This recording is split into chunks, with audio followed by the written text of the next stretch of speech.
বেগের প্রকারভেদ সম্পর্কে।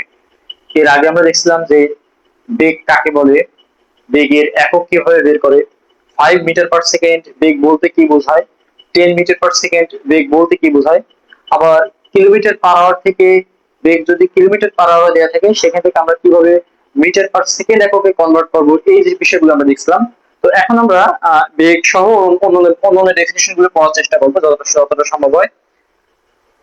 তো এখন আসো, বেগ সাধারণত আমরা বেগের ভিতরে অনেকগুলো প্রকারভেদ আছে। যেমন ধরো একটা আছে আদিবেগ। আদিবেগ আদিবেগ আদিবেগকে ইউ দ্বারা প্রকাশ করা হয়। আদিবেগটা কি? কোন একটা গতিশীল বস্তু শুরুর যে বেগটা, শুরুর বেগ, অর্থাৎ যে বেগ নিয়ে চলা শুরু করবে সেই বেগটাকে বলা হয় কি? আদিবেগ। আচ্ছা, এরপর আসে শেষ বেগ। শেষ বেগ শেষ বেগকে কি দ্বারা প্রকাশ করা হয়? ভি দ্বারা প্রকাশ করা হয়। শেষ বেগ হলো শেষের যে বেগটা, গতিশীল পথের শেষের বেগটাকে বলা হয় কি? তোমার শেষ বেগ। আচ্ছা, এরপরে আসো সমবেগ। সমবেগ আর হলো আরেকটা আছে অসমবেগ। তো প্রথমে আমরা সমবেগটা বুঝবো, সমবেগটা কি, কিভাবে হয়, কাজ করে। তো ধরো একটা বস্তু এ থেকে যাত্রা শুরু করছে, একটা অবস্থান, সেখান থেকে চলা শুরু করছে, এ থেকে বি অবস্থানে পৌঁছেছে, আবার বি থেকে সি অবস্থানে, সি থেকে ডি অবস্থানে। আমি কিন্তু বলিনি যে এ থেকে বি অবস্থানে তোমার বি অবস্থানে বস্তুটা থামছে, বি অবস্থান থামবে না, বি অবস্থানে গতিশীল। তাহলে এই বস্তুটা এ থেকে বি অবস্থানে, বি থেকে সি অবস্থানে, সি থেকে ডি অবস্থানে, অর্থাৎ এ থেকে ডি পর্যন্ত গেছে। তো আমরা যাওয়ার পথে এইটাকে তিনটে ভাগে ভাগ করছি, এ বি বিসি এবং এ বি বিসি এবং সিডি। আচ্ছা, ধরলাম এ থেকে বি অবস্থানের মধ্যবর্তী যে দূরত্বটা সেটা হলো 5 মিটার। 5 মিটার। আচ্ছা, বি থেকে সি অবস্থানের যে মধ্যবর্তী দূরত্ব সেটা হলো 10 মিটার। সি থেকে ডি অবস্থানের মধ্যবর্তী দূরত্ব কত মিটার? 15 মিটার। ওকে, ফাইন। আচ্ছা, এ থেকে বি অবস্থানে পৌঁছাতে সময় লাগে 2 সেকেন্ড, বি থেকে সি অবস্থানে যাইতে সময় লাগে 4 সেকেন্ড। আচ্ছা, সি থেকে ডি অবস্থানে যাইতে সময় লাগে ধরো 6 সেকেন্ড। ওকে, ফাইন। এখন আমি যদি বলি যে এ বি এর বেগ বের করো, এ বি এর বেগ মানে D A B. D A B D A B মানে কি? ডি এ বি সমান সমান আমরা কি লিখতে পারি? এস বাই টি লিখতে পারি। এস মানে কি? সরণ বাই সময়। তাহলে তোমার এইখানে সরণ আসছে কত? 5। এ বি স্থানে সরণ কত? 5। আর সময় কত? 2। 5/2 করলে আসে 2.5। 2.5 মিটার পার সেকেন্ড। আচ্ছা, ঠিক একইভাবে বিবিসি, বিসি এর বেগ কত আসবে? S by T. এখানে মধ্যবর্তী সরণ কত? 10। 10 বাই কত আসছে? 4। এটা দেখো করলে কত আসে? 5 দুগুণে 10, 5, 2 দুগুণে 4, 2, 5/2। এটা করলে আসে কত? 2.5 মিটার সেকেন্ড। আচ্ছা, আবার যদি এরকম হয় বিসিডি, সি অবস্থায় মধ্যবর্তী দূরত্ব কত? 15 মিটার। 15 মিটার আর সময় কয় সেকেন্ড? 6 সেকেন্ড। তাহলে এইটা যদি আমরা একটু কাটাকাটি করি তাহলে কি হচ্ছে? তো 3 + 15, 5 5, আর নিচে থাকবে কত? 2। তো এইখানে কিন্তু সে 5/2 আসে। 5/2 আসলে হবে কত? 2.5 মিটার পার সেকেন্ড। তো দেখো এখানে একটা গতিশীল বস্তুর চলার পথে আমরা তিনটে স্টেজে ভাগ করছি। তো তিনটে স্টেজে ভাগ করার পর ওখানে সময় কাউন্ট করছি এবং ওর মধ্যবর্তী দূরত্ব কাউন্ট করে আমরা বেগের সূত্র দিয়ে বেগ বের করলাম। তো বেগ দেখো প্রতি ক্ষেত্রে এরকম সমান আসছে না? সমান আসছে। এরকম সবসময় যদি বেগ একই রকম থাকে তখন সেটিকে বলা হয় কি? সমবেগ। সমবেগ কথার অর্থ হলো সমান বেগ থাকবে। আর বেগ জিনিসটা কি? যে একক সময়ে ঠিক কতটুকু দূরত্ব অতিক্রম করে। তাহলে আমরা বলতে পারি যে সমবেগ কখন হবে? সমবেগ হবে যখন সমান সময়ে সমান সময়ে সমান সময়ে সমান সময়ে সমান দূরত্ব অতিক্রম করবে। সমান দূরত্ব অতিক্রম করে। দূরত্ব অতিক্রম করে তখন সেটাকে বলবো কি? সমবেগ। অর্থাৎ এবি অংশ প্রতি সেকেন্ডে 2.5 মিটার করে যায়, বিসি অংশ 1 সেকেন্ড সময় 2.5 মিটার যায়, সিডি অংশ প্রতি সেকেন্ডে 2.5 মিটার পথ অতিক্রম করে। তাহলে এরকম সমান সময় যদি সমান দূরত্ব অতিক্রম করে তাহলে সেই বস্তুর বেগটাকে আমরা বলবো কি? সমবেগ বলবো। আচ্ছা, এরপর আসো অসমবেগ। অসমবেগটা আমরা একটু দেখি কিরকম। ঠিক একই রকম কিন্তু একটু আলাদা। আচ্ছা, অসমবেগ। অসমবেগ অসমবেগটা কি? ধরো একটা বস্তু এই অবস্থান থেকে যাত্রা শুরু করছে। ঠিক আমি চলার পথে বি একটা অবস্থান নিলাম, সি একটা অবস্থান নিলাম, আবার ডি একটা অবস্থান নিলাম। বেশ ভালো কথা নিলাম। এ থেকে বি অবস্থানের মধ্যবর্তী দূরত্ব ধরলাম সেই 5 মিটার। 5 মিটার। এখান থেকে মধ্যবর্তী দূরত্ব ধরলাম 15 মিটার। এবার এখান থেকে মধ্যবর্তী দূরত্ব ধরলাম 20 মিটার। এ থেকে বি অবস্থানে যাইতে সময় লাগে ধরো 2 সেকেন্ড। এখানে যাইতে সময় লাগে কত সেকেন্ড দেবো, এখানে ধরো 5 সেকেন্ড সময় লাগে, 5 সেকেন্ড সময় লাগে। আবার সি থেকে ডি অবস্থানে যাইতে সময় লাগে ধরো 10 সেকেন্ড, 10 সেকেন্ড এরকম সময় লাগে। তো এবি এর মধ্যে এবি এর বেগ কত হবে, বি এবি, সরণ বাই সময়, সরণ 5 আর সময় কত 2, 5/2 করলে আসে 2.5 মিটার পার সেকেন্ড। ঠিক একইভাবে বিসি এর বেগ কত আসবে, বিবিসি, অর্থাৎ সরণ কত 15 এস বাই টি, টি কত 5, এটা করলে আসে কত 3 + 15 3 মিটার পার সেকেন্ড। ঠিক একইভাবে সিডি অংশের বেগ কত আসবে, বেগের সূত্র কি এস বাই টি, সিডি অংশের সরণ কত 20, 20 আর সময় হলো 10, 10, এটা কাটলে আসে কত 2। তো দেখো এইখানে এই তিনটা অংশে কিন্তু প্রতি সেকেন্ডে একই দূরত্ব অতিক্রম করতেছে না। প্রথম এবি অংশে প্রতি সেকেন্ডে 2.5 মিটার যায়, বিসি অংশে প্রতি সেকেন্ডে 3 মিটার দূরত্ব অতিক্রম করে, সিডি অংশে প্রতি সেকেন্ডে 2 মিটার দূরত্ব অতিক্রম করে। অর্থাৎ এখানে প্রত্যেকটা অংশে বেগ যদি আলাদা আলাদা হয় এরকম, তখন সেটাকে আমরা বলবো কি অসমবেগ, অসমবেগ বলবো। আচ্ছা, তাহলে সমবেগ এবং অসমবেগ বুঝতে পারছো। সমবেগ কি, যদি সমান সময়ে সমান দূরত্ব অতিক্রম করে তখন সেটাকে বলা হয় কি সমবেগ। আর এখানে একক সময়ে কি সমান দূরত্ব অতিক্রম করতেছে না, অসমান দূরত্ব যদি অতিক্রম করে তখন তাকে বলা হয় কি অসমবেগ।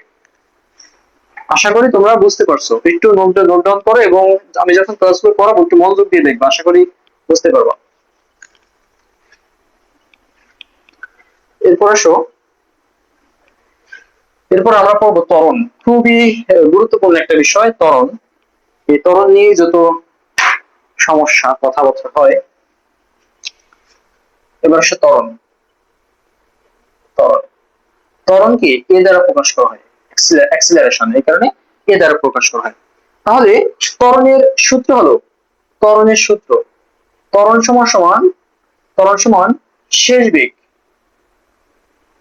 বেগ বিয়োগ আদিবেগ, আদিবেগ ডিভাইডেড বাই সময়।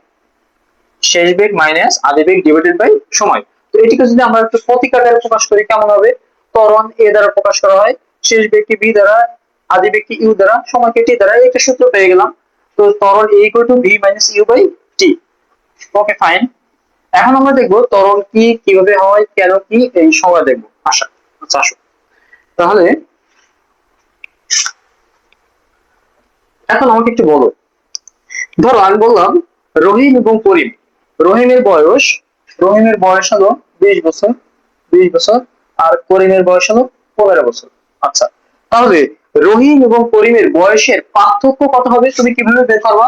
এই বেশি বয়স যার সেটা থেকে কম বয়স বিয়োগ করবা, তাহলে 20 - 15 সমান কত 5 ইয়ার্স, 5 বছর, তাই না?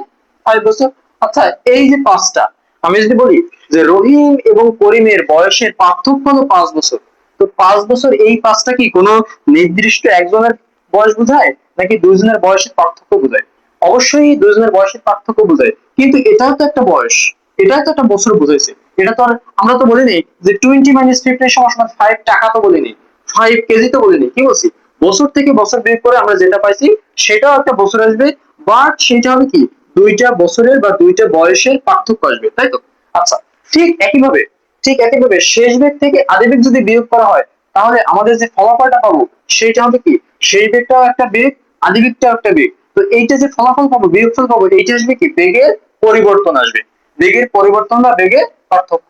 তাহলে এই শেষ বেগ বিয়োগ আদি বেগকে আমরা লিখতে পারি কি বেগের, বেগের পার্থক্য। ওই যেমন বয়স থেকে বেগের পার্থক্য বা বেগের পরিবর্তন, বেগের পরিবর্তন, বেগের পরিবর্তন, পরিবর্তন। আচ্ছা, আচ্ছা তাহলে বেগের পরিবর্তন, নিচে কি আছে সময়, সময়। আচ্ছা, এখন আসো, ধরো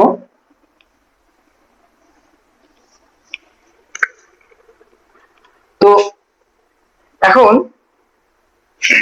এখন আমরা একটি সংজ্ঞা কি দেবো, সংজ্ঞা কি দেবো? এখন কথা হচ্ছে এই যে বেগটা, এই বেগটা অবশ্যই অসমবেগ হতে হবে, অসমবেগ। অসমবেগ কেন হবে একটু বলি, যে ত্বরণ হওয়ার একটা কন্ডিশন হলো কি অবশ্যই বেগের পরিবর্তন হতে হবে। আর বেগের যদি বেগ যদি একই রকম থাকে তখন সেটাকে বলে কি সমবেগ।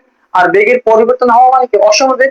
সুতরাং আমরা এইটাকে বলতে পারি যে অসমবেগের পরিবর্তন, অসমবেগের পরিবর্তন। তো শেষ বেগ আর আদি বেগ যদি আলাদা আলাদা থাকে তো তাহলেই তো বুঝতে হবে যে শেষ বেগ ও আদি বেগ যেহেতু আলাদা আলাদা, সুতরাং অবশ্যই এখানে বেগ বাড়ছে, সুতরাং এটা কি সমবেগ না অসমবেগ, বাড়ছে কিংবা কমছে, তাহলে অসমবেগের পরিবর্তন। তো আমি প্রথমে একটা সংজ্ঞা বলছিলাম বেগের সংজ্ঞায়, যে কোনো কিছুকে যদি সময় দিয়ে ভাগ করা হয় তখন সংজ্ঞায় কি চলে আসবে, হার কথাটা চলে আসবে। তো এইখানে আমরা কি বেগের পরিবর্তনকে সময় দিয়ে ভাগ করছি না, তো এখানে সংজ্ঞা আসবে সময়ের সাথে সময়ের সাথে সময়ের সাথে অসমবেগের সময়ের সাথে অসমবেগের সময়ের সাথে অসমবেগের পরিবর্তনের হারকে। তো বেগের পরিবর্তনকে যেহেতু সময় দিয়ে ভাগ করছি, এই কারণে হবে সময়ের সাথে অসমবেগের পরিবর্তনের হারকে। পরিবর্তনের হারকে বলা হয় কি, পরিবর্তনের হারকে কি বলা হয়, ত্বরণ বলা হয়। ওকে, ত্বরণ বলে। সময়ের সাথে অসমবেগের পরিবর্তনের হারকে বলা হয় কি, ত্বরণ। আচ্ছা, একটু খাতায় দেখো, নোট ডাউন করে, এগুলো সংক্ষেপে মনে রাখার ট্রিক্স। তো এখন আসো ত্বরণের এককটা আমরা দেখো। ত্বরণের এককটা কি, ত্বরণের এককটা কি, একক একক আমরা কি করছিলাম যে বেগের একক কি মিটার পার সেকেন্ড, আমরা নিশ্চয়ই করছিলাম এর আগে, বেগের একক কি মিটার পার সেকেন্ড। আচ্ছা, আমি কি বলছিলাম যে 10 টাকা, 10 টাকা থেকে 5 টাকা যদি বিয়োগ দেওয়া হয়, যে বিয়োগফল পাবো এটা তো 5 টাকাই তো আসবে, তাই না? আচ্ছা, ঠিক একইভাবে বেগের বেগের পরিবর্তন, অর্থাৎ বেগ থেকে শেষ বেগ থেকে আদি বেগ বিয়োগ করে যে বেগের পরিবর্তন পাবো, সেটার একক বলতে কি আসবে, অবশ্যই বেগের যে একক আসবে সেই একক মিটার পার সেকেন্ড, আর নিচে সময় একক তো সেকেন্ড অলরেডি আছে, সেকেন্ড অলরেডি আছে। তাহলে এইটার ত্বরণের একক কি দেওয়া হবে, ত্বরণের একক দেওয়া হবে, এই মিটারের জায়গায় মিটার আছে, এটা কিন্তু মিটার মিটার বোঝায়। এটা আবার কেউ অনেকে ভর বোঝে না, তোমরা আবার অনেকে ভর ভর বুঝবে না। তাহলে এটা হলো স্মরণের একক মিটার। আর সূচকের নিয়ম অনুসারে এখানে এস এর পাওয়ার আছে 1, এস এর পাওয়ারটা যদি উপরে চলে যায় তাহলে কি হবে, তাহলে উপরেটার সাথে বিয়োগ হয়ে যাবে। উপরে একটা এস আছে, -1 মিলে কি হলো শেষমেশ ms ইনভার্স 2, অর্থাৎ এটাকে বলা হয় মিটার পার সেকেন্ড স্কয়ার। আশা করি তোমরা বুঝতে পেরেছো। তাহলে ত্বরণের একক কি হবে, ত্বরণের একক হবে metre per second square, metre per second square. Okay, আচ্ছা, এখন আমরা দেখবো ত্বরণের প্রকারভেদ। ত্বরণের প্রকারভেদ, তাহলে আমরা কি শিখলাম যে ত্বরণ যদি হতে হয়, ত্বরণ হতে গেলে অবশ্যই আমার কি হতে হবে, প্রথম কন্ডিশন হলো অবশ্যই আমাদের যে গতিশীল বস্তুটা সেটা অসমবেগে চলতে হবে, অসমবেগে না চললে সেটা ত্বরণ হবে না। আচ্ছা, তাহলে আমরা ত্বরণের প্রকারভেদ দুই প্রকার, ত্বরণ হলো একটা হলো সমত্বরণ, একটা হলো সমত্বরণ। সমত্বরণ, প্রথম আমরা সমত্বরণটা দেখবো। সমত্বরণটা দেখার আগে আমরা সে একটু আঁকাঝোঁকা করি, দেখি কি করা যায়। ধরো এই একটা বস্তু, এই বস্তুটা এই অবস্থান থেকে কোন জায়গায় যাবে, ধরো এই যে ডি অবস্থানে গেল, এই অবস্থান থেকে চলা শুরু করছে ডি অবস্থানে। ব্যাপারটা কিন্তু এমন না যে এই অবস্থানে স্থির আছে এইখানে স্থির আছে, ব্যাপারটা এরকম না। আমরা গতিশীল একটা বস্তুর আমরা চলার পথে একটা ডিস্টেন্স কাউন্ট করলাম, এই একটা বিন্দু ডি একটা বিন্দু কাউন্ট করলাম, এবং এর মধ্যবর্তী দুইটা বিন্দু, ধরো বি একটা বিন্দু সি একটা বিন্দু, বেশ ভালো কথা। আচ্ছা, এখন এখন এ থেকে এই বিন্দুতে বস্তুটার বেগটাকে আমি আগেই পড়াইছি। এই বিন্দুতে বস্তুর বেগ ধরো 5 মিটার পার সেকেন্ড, বি বিন্দুতে বস্তুর বেগ দেখলাম 10 মিটার পার সেকেন্ড, সি বিন্দুতে বস্তুর বেগ হলো 15 মিটার পার সেকেন্ড, আবার ডি বিন্দুতে হলো 20 মিটার পার সেকেন্ড। তাহলে বলতো যে এখানে কি ত্বরণ ঘটার সম্ভাবনা আছে? অবশ্যই ত্বরণ ঘটার সম্ভাবনা আছে। কেন ত্বরণ ঘটার সম্ভাবনা আছে? এখানে বেগ 5, এখানে বেগ 10, এখানে বেগ 15, এখানে বেগ কত 20। তাহলে যেহেতু সমান বেগ না, যেহেতু অসমবেগ, আর অসমবেগ যদি হয় তাহলে অবশ্যই ত্বরণ ঘটবে, বেশ ভালো কথা। আচ্ছা, এখন আসো এ থেকে বি অবস্থানে পৌঁছতে ধরো সময় লাগছে কয় সেকেন্ড, 2 সেকেন্ড। বি থেকে সি অবস্থানে পৌঁছতে সময় লাগছে ধরো এখানে 2 সেকেন্ড লাগছে, এখানে ধরো 2 সেকেন্ড লাগছে। আচ্ছা, তাহলে তাহলে এ বির ত্বরণ কত হবে, এবি অংশের ত্বরণ কত হবে? এবি অংশের ত্বরণের ক্ষেত্রে দেখো আমরা এবি অংশের ত্বরণ বের করতেছি, এইটা হলো শেষ বেগ, তখন এইটা হলো শেষ বেগ, বি এর মান, এটা ইউর মান, আর মাঝখানে সময় হলো 2 সেকেন্ড। তাহলে সূত্র কি, v minus u divided by t. V এর মান কত হবে, 10 মাইনাস 5 ডিভাইডেড বাই 2, তাহলে 5/2 হবে 2.5 মিটার পার সেকেন্ড স্কয়ার। তাহলে আমরা এবি অংশের ত্বরণটা বের করলাম।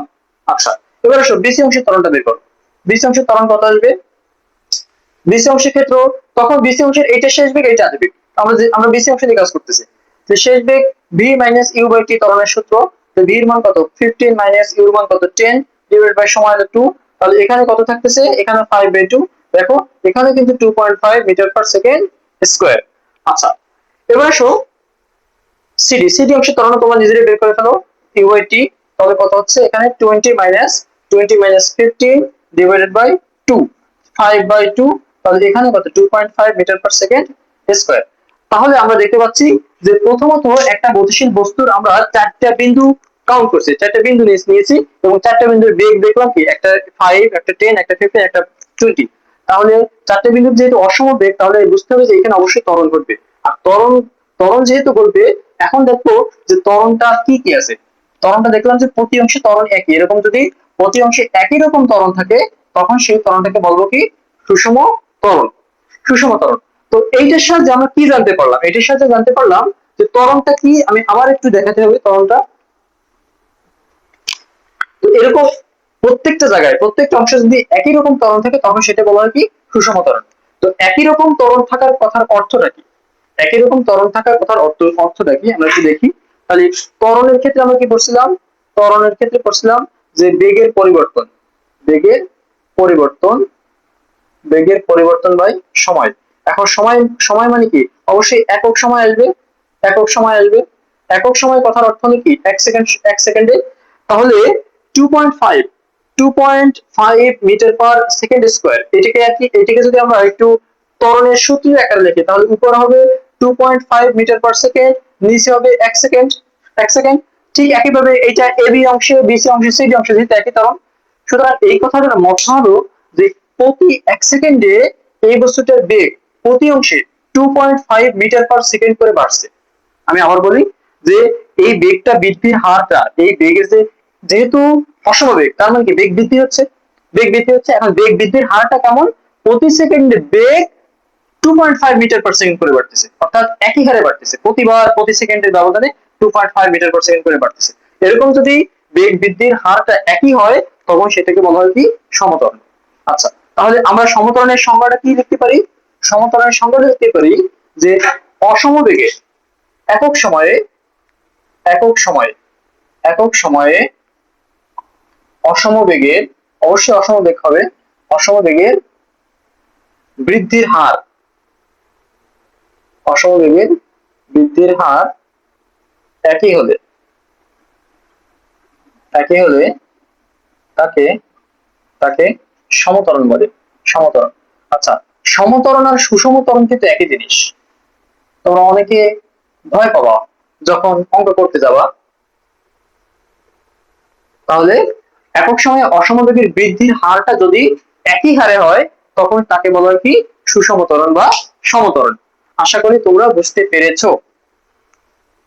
ওকে, তোমরা কি নোট ডাউন করছো, নোট ডাউন করবা একটু, দয়া করে তোমরা নোট ডাউন করবা। আচ্ছা, এখন আমি এখন এখন আমরা শিখবো যে আহ সমত্বরণ গেল, অসমত্বরণ, অসমত্বরণটা কাকে বলে, অসমত্বরণ, অসমত্বরণ। অসমত্বরণটা সমত্বরণের বিপরীত কি হবে, একক সময়ে অসম বেগের বৃদ্ধির হার যদি একই রকম না হয়।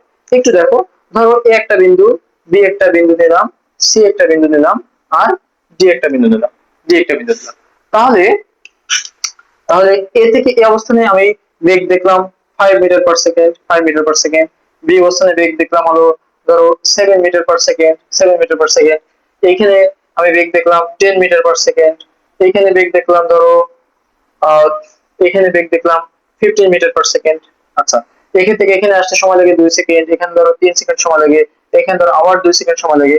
তাহলে এবি অংশের ত্বরণ কত হবে, v minus u, v minus u divided by t মান কত 2, 2 সরি এখানে 5 হবে।